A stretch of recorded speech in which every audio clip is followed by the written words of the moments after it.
Eh bien bonjour à toutes et tous les amis, j'espère que vous allez bien, moi ça va super bien et aujourd'hui on se retrouve bien pour une nouvelle review, une critique que vous attendez probablement beaucoup. Alors aujourd'hui on va revenir sur le dernier opus de la franchise Hunger Games, le balade du serpent et de l'oiseau chanteur, 5e opus de la saga éponyme Hunger Games adapté des romans du même nom. Hunger Games, la balade du serpent et de l'oiseau chanteur est un préquel aux 4 autres films de la saga Hunger Games et c'est un petit peu tout le problème, des problèmes que je vais énoncer dans cette critique les amis. C'est parti pour ma review sur Hunger Games, le balade du serpent et de l'oiseau chanteur. C'est extrêmement long comme titre, allez c'est parti les amis pour ma review.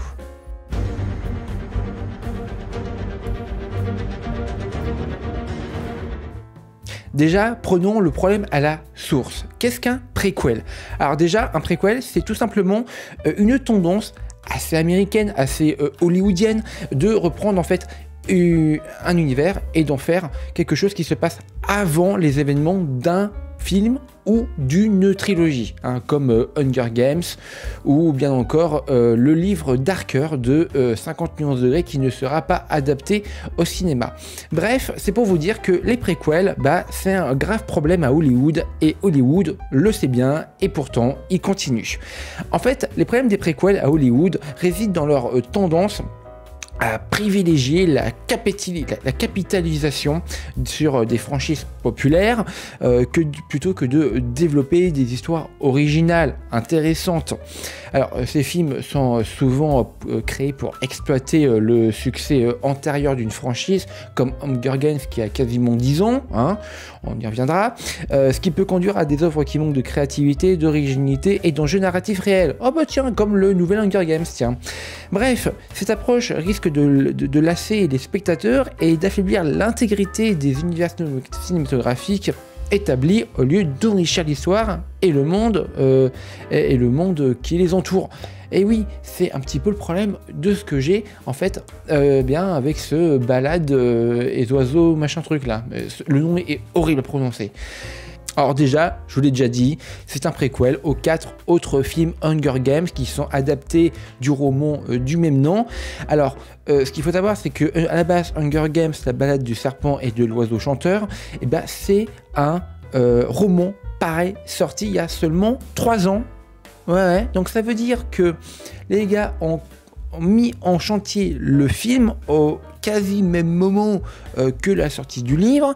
Ça veut dire que le film a été extrêmement rushé, vraisemblablement, pour entre l'écriture, la production et la sortie, il y a eu, allez, minimum même pas 2 ans.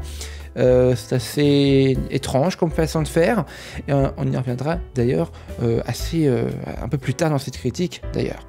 Donc du coup, je vous l'ai dit, c'est adapté du roman du même nom, sorti il y a seulement 3 ans. Malheureusement, le film déçoit à plusieurs niveaux. Eh oui. Alors déjà, les effets spéciaux. Il y a des explosions, des serpents, des animaux de la forêt qui seront faits en CGI un peu cradingue. Oui, à côté, The Marvel, c'est 6 fois plus beau. Hein.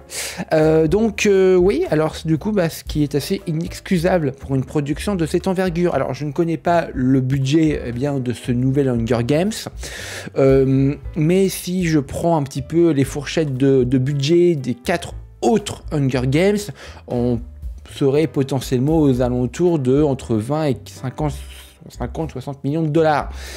Voire même beaucoup plus. Mais bon, je ne compte pas le marketing, bien évidemment. Alors, le film aussi souffre également d'un manque cruel d'intérêt et d'enjeu. Et oui, il faut tenir les 2h38, je reviendrai un peu plus tard. Alors malgré justement sa longue durée de 2h38 minutes, l'histoire en fait n'arrive pas à captiver le spectateur. Il y a des moments où tu souffles, il y a des moments où tu sais quelle est la finalité de tel personnage ou de telle histoire du personnage ou de telle fin de scène. Et sincèrement, tu ne trouves ni chaussure à ton pied et ni la chaussure. Donc du coup, l'histoire se traîne et il manque de tension, ce qui rend difficile de s'investir émotionnellement en fait dans le récit.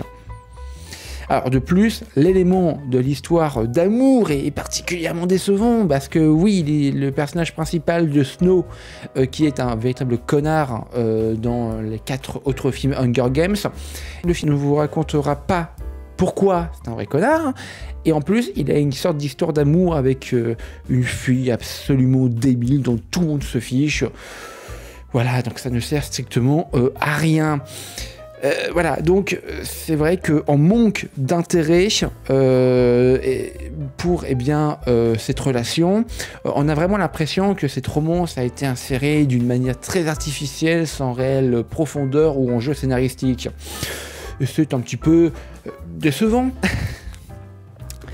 En fin de compte, Hunger Games, la balade du serpent et de l'oiseau chanteur, est un préquel aux 4 Hunger Games, je vous l'ai déjà dit, relativement efficace si on met de côté tous les trucs d'amourette, de passage, etc.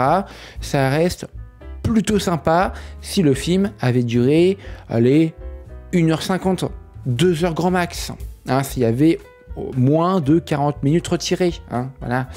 C'est vraiment une perte de temps et un gâchis, sérieusement.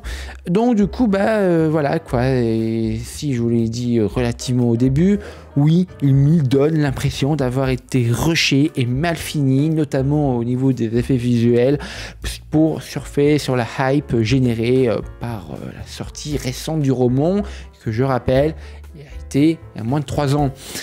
Bref, les amis, et voilà, donc c'est une déception pour les fans de la franchise, car ils ne parviendront potentiellement pas à capturer l'essence même et l'excitation des films précédents, s'il y en est, hein, parce que rappelons-le, hein, c'est pas non plus exceptionnel, hein, la trilogie Hunger Games, hein, pour moi je compile le partie 1 et la partie 2, ce qui fait une trilogie.